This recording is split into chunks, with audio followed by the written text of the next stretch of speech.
Rest in peace to the world as it ends as we know it.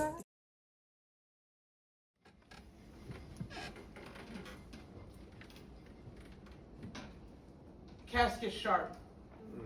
It's the way us black folk describe the ornate dress of homegoing. We display our deceased in their Sunday's best. When a popular trans woman dies, her father says, "No, I will not send my son to God like that." Dressed in pink at the pearly gates, says he deserves to see his little boy one last time. Is it still a dead name if it Lazaruses itself on the tongues of those still living? And I know the funeral is for the family. But y'all, hear my plea.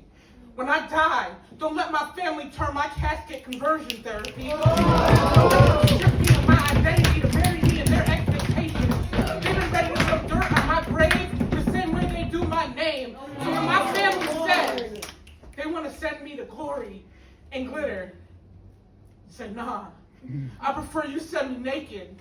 Let God see the bruises left from the branches of your bigotry, where you let me pick my own sex, but not my own gender. My uncles call me selfish. They say they deserve to see the little girl they remember one last time. I say, we threw that funeral long ago. It's beautiful, but everyday sense is a gender reveal party and you are not the guest of honor.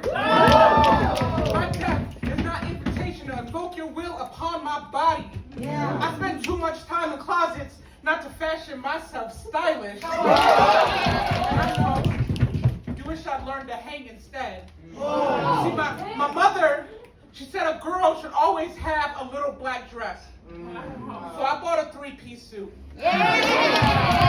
Pinstripe. So you could read between the lines of my binary fuck you.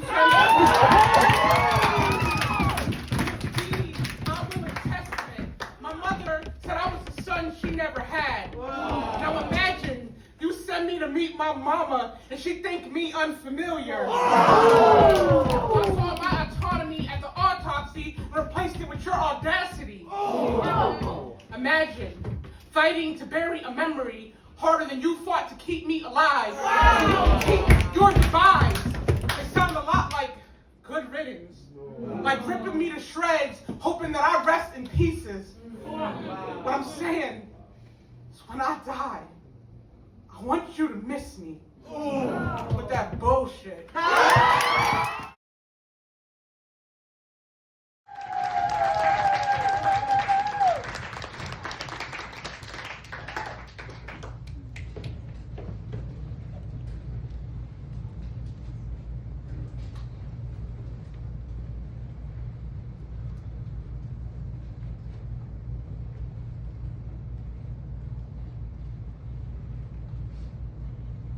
In the family photo above the mantle, none of us are smiling.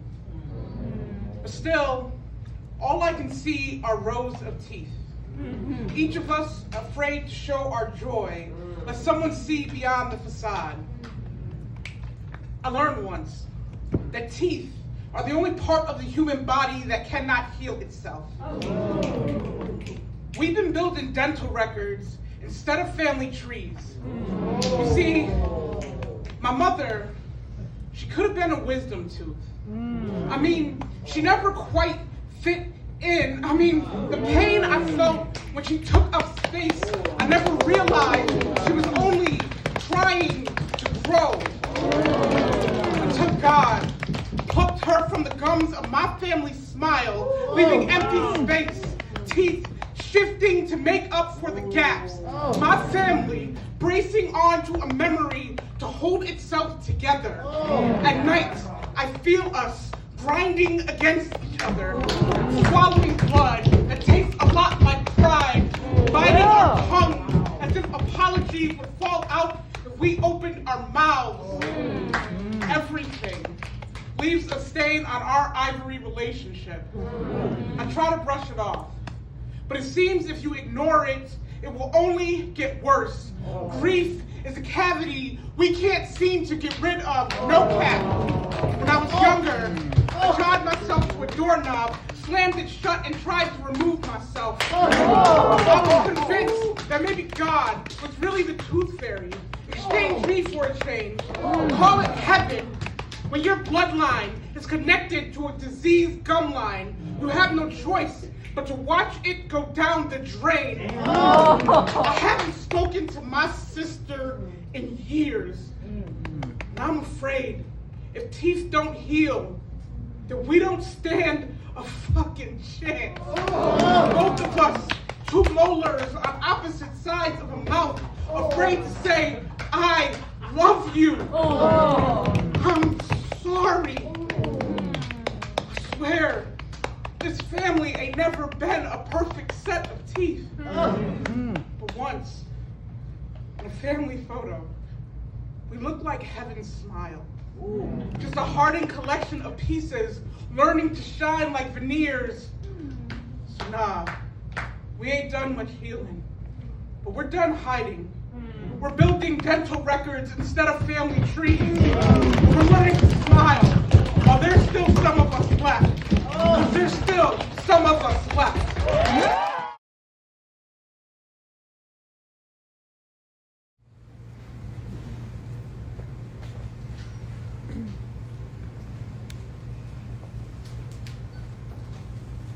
12.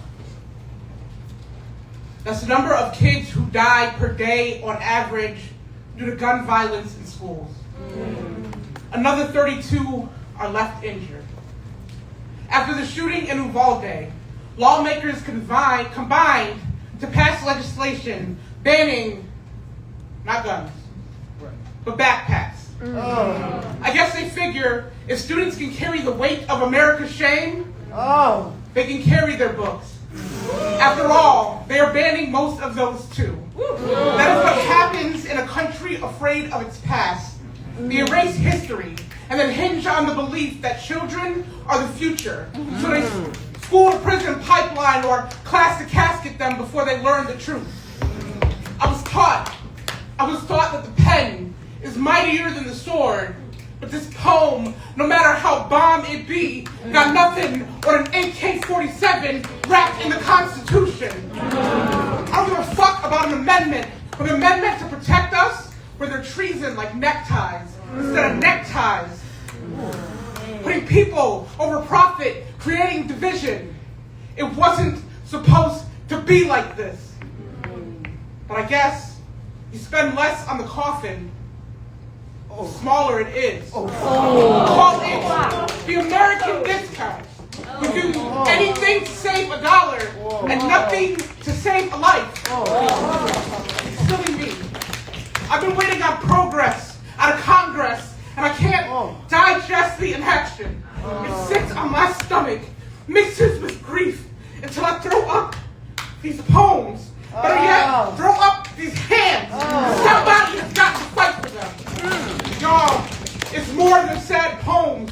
It is voting out the villains. It's showing up to the PTA meeting and the town hall. It is learning how to lift a child without becoming a pallbearer first. And at the very least, it is the police entering the goddamn building. We are worried about what the kids are carrying. Like we're not handing them heavy hearts and concrete evidence while treating the Second Amendment like light work. Mothers been burying their babies since Columbine.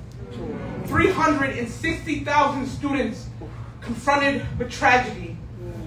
But strap in or strap up. Because this is America, where children are collateral damage. And the right to carry is a commodity for people with guns and not books. Everything in between is child's play.